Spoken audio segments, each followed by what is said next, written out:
Hello, and it's me, Spider, again with another story from Purple Paws.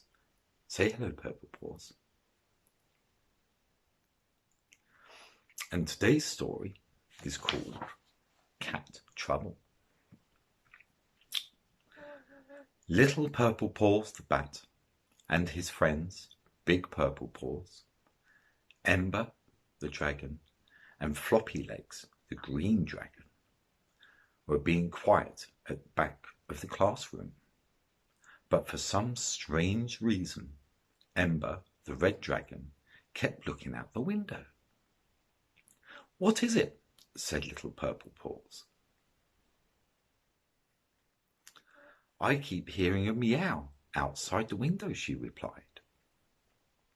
Little Purple Paws looked outside the classroom window, and there, on the big tree next to the school, was a little ginger cat, clinging to a branch of the oak. It was meowing because it was very high up and scared of getting back down. "Oh, poor thing," said Ember. "What shall we do?"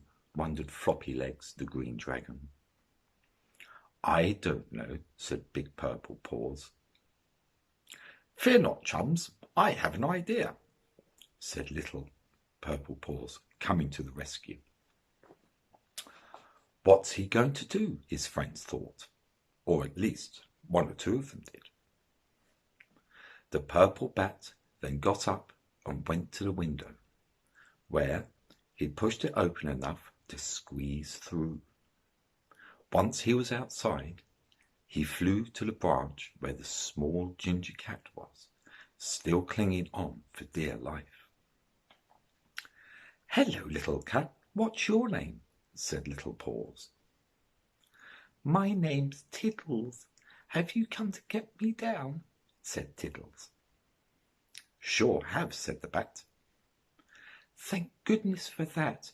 I thought I'd never get off this wooden branch," was the cat's reply.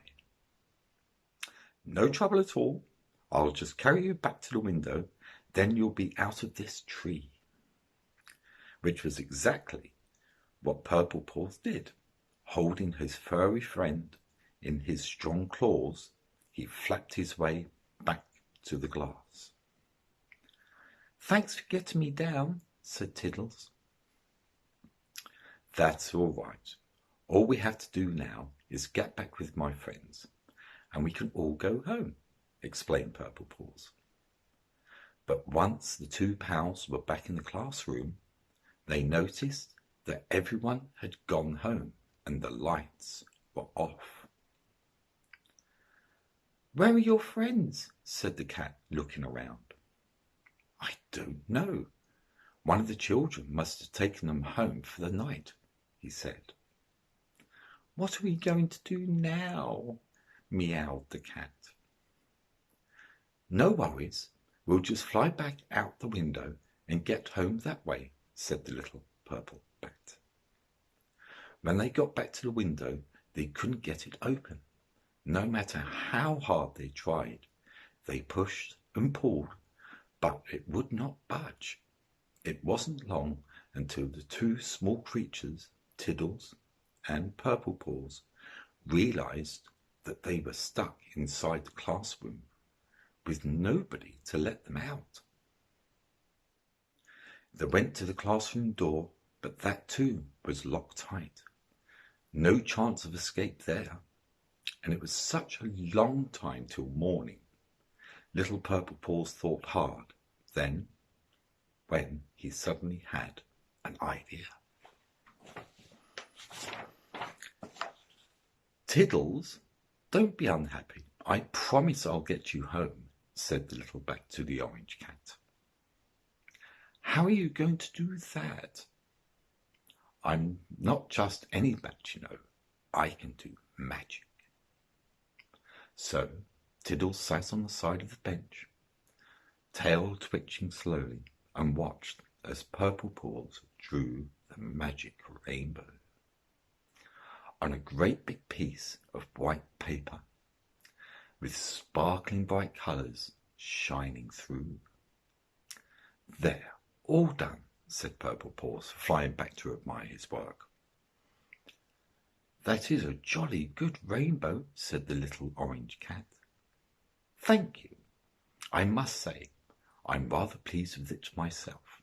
Now, if you would just like to sit on the arc of the rainbow, I'll send you home. All right. Thanks for rescuing me and getting me home. It's been a pleasure meeting you. Might see you again someday, purred the cat. Now it was on its way home at long last.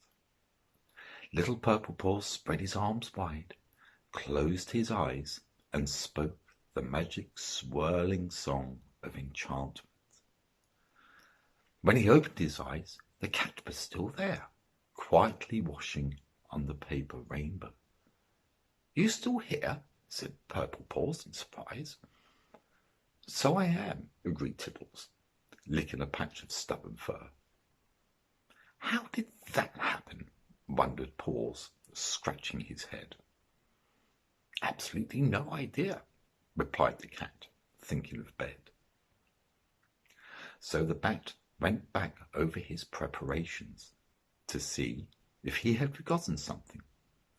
So he looked at the paper, but it was just white, which was fine. Then he looked at the colours, yellow and green, and the rest, and he saw there was one colour missing. No wonder his spell didn't work. So the bat went off to find the missing colour, looking in drawers and searching through cabinets high and low, but no matter how hard he rummaged around, he couldn't find that last missing colour. Then, as he was gazing around the classroom at the cat still washing, sitting on the paper with the rainbow, he saw the answer to his problems. Could I have some of your fur? Little Purple Paws asked. If you want, but why? Replied the cat, brushing some loose hairs onto the paper. Well, said Purple Paws by way of explanation, I realised that orange was the missing colour. That's why I couldn't send you home. But now I can, because your fur is what colour I needed. So once the bat had arranged the hairs in an arc over the rainbow, he raised his arms again, said the magic words, and this time there was a shimmering light, a small puff of smoke, and a final meow from Tiddles as he was eventually transported home at long last. He'd only popped out to get some milk for breakfast, thought the cat. That just left Purple Paws, who, after all that excitement, wondered how he was going to get home. But for the moment he was quite tired after all that magic. So he shut his eyes for a little snooze. The next thing he knew, it was morning. Big Purple Paws was shaking awake, with floppy legs and Ember too.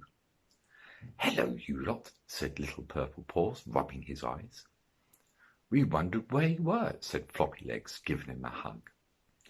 Just where I'm always, at the end of a rainbow, making a wish, replied the Little Purple Bat.